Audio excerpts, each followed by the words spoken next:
Pastol na nagtaguyod sa akin ay kumukupkop. Pastol na nagtataguyod sa akin ay kumukupkop. Pastol na nagtaguyod sa akin ay kumukupkop. Ang Panginoong aking Diyos, buhay ko'y di magdarahop, ako'y di maghihikahos.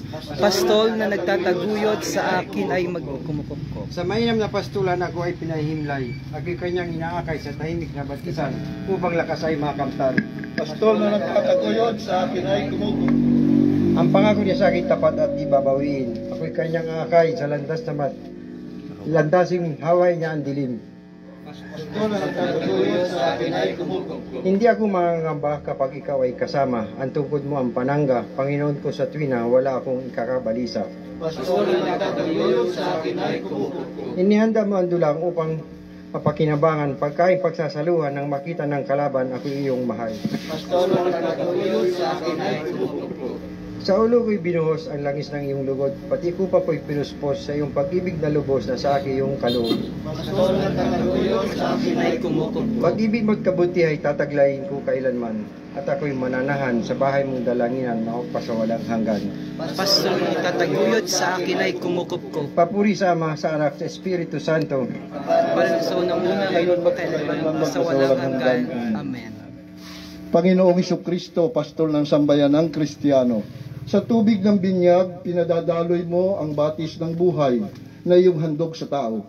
Bilang tatak ng iyong kaloob sa kaligtasan upang kami makadulog sa inahanda mong dulan, akayin mo si Mark Cesar, ang mahal naming pumanaw kasama ng Ama at Espiritu Santo magpasawalang hanggan. Amen.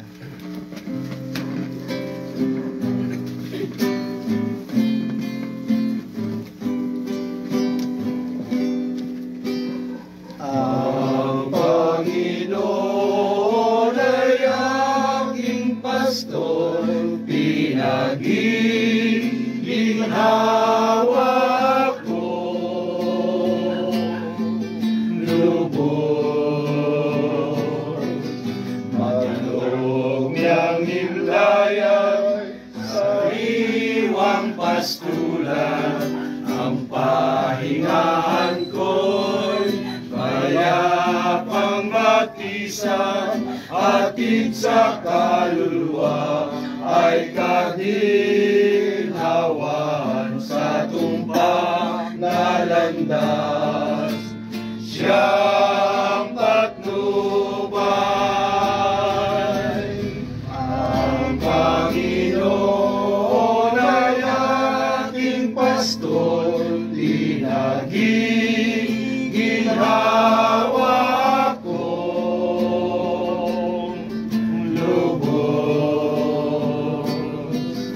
Madilim na lambak man ang tatahakin ko, wala akong sinda, siya'y kasama ko, ang hawak niyang tungkod, ang siyang kamay ko, tangan niyang pamalo, siglat ang gulan ko. Ang Panginoon ay aking pastol, pinag-iginhawa ko, lubos.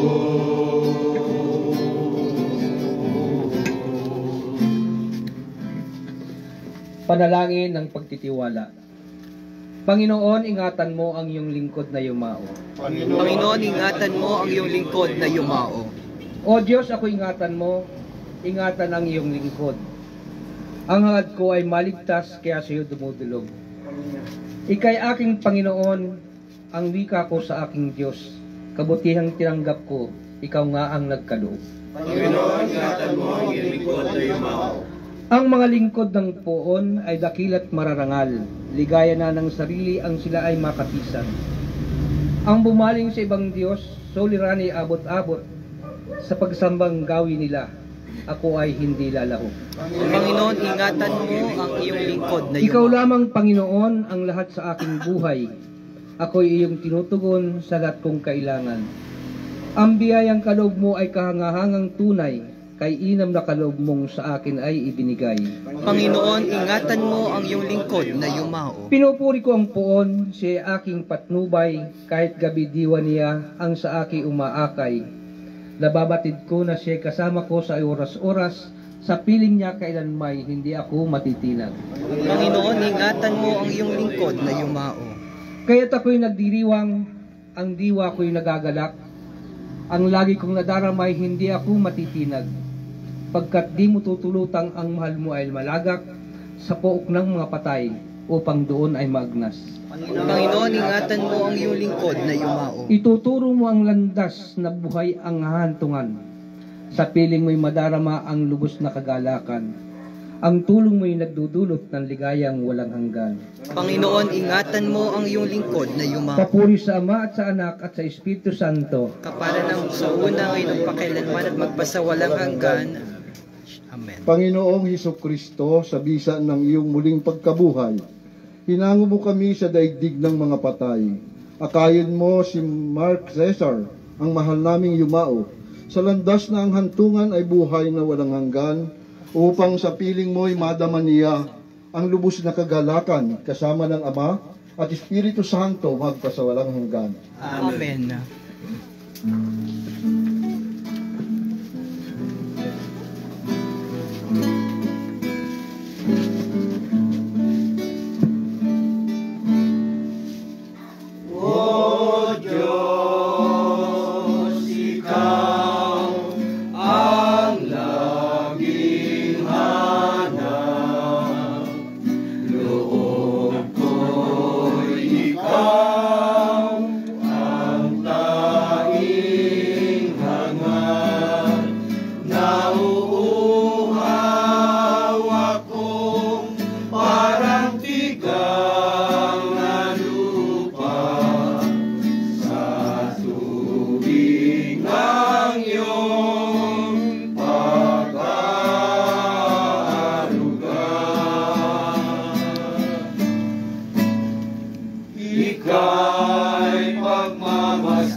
Pagpapahayag ng salita ng Diyos. Pagbasa mula sa unang sulat ni Apostol San Pablo sa mga taga-Korinto. Kung ipinangaral namin si Kristo'y muling nabuhay, ano't sinasabi ng ilan sa inyo na hindi bubuhay muli ang mga patay? Kung ito'y totoo, lilitaw na hindi muling binuhay si Kristo. At kung si Kristo'y hindi muling binuhay, walang kabuluhan ang aming pangangaral at walang katuturan ang inyong pananampalataya. Kung magkagayon, lilitaw na kami mga bulaang saksi ng Diyos, sapagkat pinatutuanan namin na muling buhay ng Diyos si Kristo, ngunit lilitaw na hindi ito totoo. Kung talagang hindi bubuhay muli ang mga patay, kung hindi bubuhay muli ang mga patay, hindi rin muling binuhay si Kristo. At kung hindi muling binuhay si Kristo, kayo hindi pa nahango sa inyong mga kasalanan, at walang katuturan ang inyong pananampalataya. Hindi lamang yan, lilitaw pa na ang lahat ng namatay na nanalig kay Kristo ay napahamak. Kung ang pag-asa natin kay Kristo ay para sa buhay na ito lamang, tayo na ang pinakawawa sa lahat ng tao. Ngunit ang totoo, si Kristo ay muling binuhay bilang katibayan na muling bubuhayin ang mampatay. Ang salita ng Diyos. Salamat sa Diyos. Pangaral. Halaw sa ika-19 na sulat ni San Braulio, Obispo ng Saragossa. Mga kapatid, ayon kay San Pablo, tayo ay hindi dapat maligalig sa pagyaw ni Mark Caesar mula sa daigdig, sapagkat tayong naniniwala sa salita ni Jesus, sa mabuting balita, ay hindi mamamatay. Itinuturo sa atin itong ating paniniwala na si Jesus ay muling nabuhay at hindi na mamamatay. At dahil sa Kanya, tayo ay hindi na rin mamamatay. Nasasalig kay Jesus ang ating pag-asa na tayo ay muling mabubuhay. Bagamat may nawawala sa atin sa kamatayan, labis-labis naman ang ating makakamtan sa muling pagkabuhay. Tayong isinilang na muli sa binyag sa bisa ng salita ni Jesus, ay dapat na lalong magtiwala sa Kanya, sapagkat taglay niya ang kapangyarihan na bumuhay ng mga patay. Subalit sa kabila nito, tayo ay binabagabag pa rin ng kalungkutan, at bagaman sa isip, tayo ay naniniwala kay Jesus, hindi natin mapipigil ang makadama ng kalungkutan sa pagpanaw ng ating mahal sa buhay. O kamatayan, pinaghiwalay mo ang mga pinagbubuklod ng pagmamahalan. Malupit mong winakasan ang ugnayan ng mga magkakaibigan. Nagapina ni Jesus ang kapangyarihan mo sa amin. Yayamang binalaan ka ni Propeta Hosea, hinggil sa pananagumpay ni Jesus laban sa iyo. O kamatayan, ako ang inyong kamatayan. Kaya't sa panalita ni San Pablo, inahamak ka namin o kamatayan. Nasaan o kamatayan ang iyong tagumpay? Nasaan o kamatayan ang iyong kamandag? Ang lumupig sa iyo o kamatayan ay ang manalubos.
baybayin sa pagsabi ng dilim.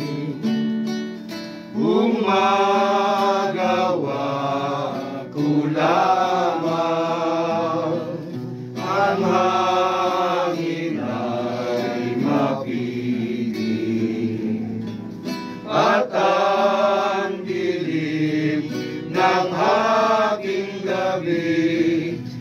sanang magmamahalin upang ang palakaya ay laging masagana.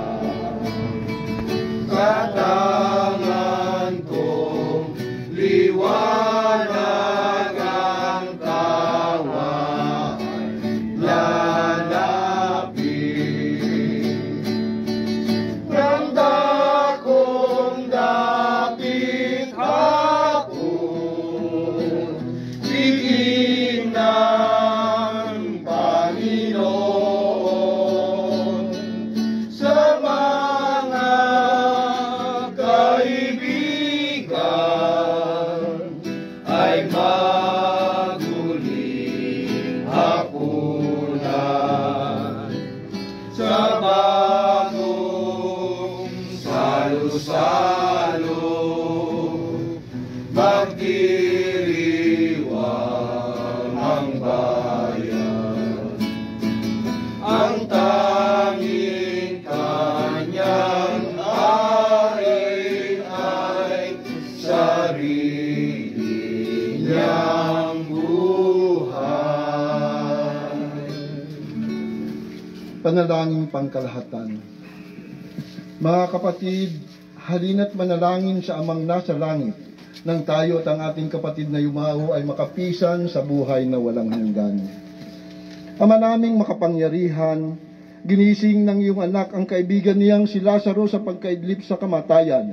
Ibangon mo si Mark Cesar sa muling pagkabuhay. Pagkalooban mo kami ng bagong buhay kay Kristo. Ama naming maawain karamay ng mga namimighati ang aming Panginoong Hesukristo. Ipadama mo ang iyong pagdamay sa mga nagdadalamhating minamahal sa buhay ni Mark Cesar. Ama naming tagapagligtas, sinagip mo kami para sa buhay na walang hanggan. Alalayan mo ang nawawalan ng pag-asa upang sila'y makasampalataya sa muling pagkabuhay ng iyong anak. Pagkalooban mo kami ng bagong buhay kay Kristo. Ama naming mapagkalinga, pinagkalooban ni Kristo ng liwanag ang bulag na humiling ng tanglaw. Huwag mong pababayaan ang mga nahihimlay ay manatili sa dilim ng kamatayan. Pagkalooban mo Kalooban mo kami na bagong buhay kay Kristo.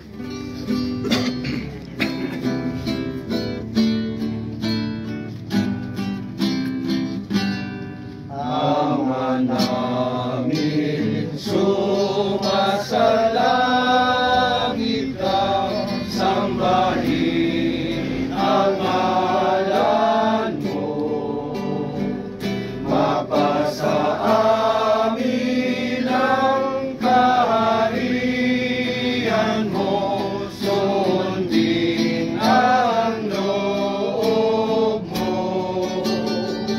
Ito sa lupa para nang sa langit, bigyan mo kami ngayon ng aming kakanin sa araw-araw, at patawarin mo ang aming mga sala para ng pagpapatawad namin sa nagkakasala sa amin. At huwag mo kaming ipahintulot sa tukso, at iadya mo kami sa lahat ng masama. Ama naming mapagmahal, sa paglisan namin sa buhay na ito, akayin mo kami sa inyong tahanan sa langit.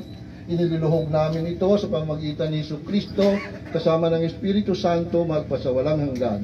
Amen. Kapayapaan kailanman ang igawad ng may kapal sa yumaong ating mahal. Ama namin sumasalangit ka, sambahin ang ngalan mo, mapasa amin ang kaharian mo, sundin ang loob mo dito sa lupa para ng sa langit. Bigyan mo kami ng anin sa araw-araw. Patawarin mo kami sa aming mga sala para ng pagpapatawad namin sa nagkakasala sa amin, at huwag mo kami ipahintulot sa tukso, at iadya mo kami sa lahat ng masama. Amen. Aba, Ginoong Maria, napupuno ka ng grasya, ang Panginoong Diyos ay sumasa iyo. Bukod kang pinagpala sa babaeng lahat at pinagpala naman ang iyong anak na si Jesus. Santa Maria, Ina ng Diyos, ipanalangin mo kami makasalanan, ngayon at kung kami mamamatay. Amen. Papuri sa Ama, sa Anak at sa Espiritu Santo. Para na sa una, ngayon at pakailanman at magpasawalang hanggan. Siya naman.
Amen. Magandang gabi po sa lahat. Magandang gabi po.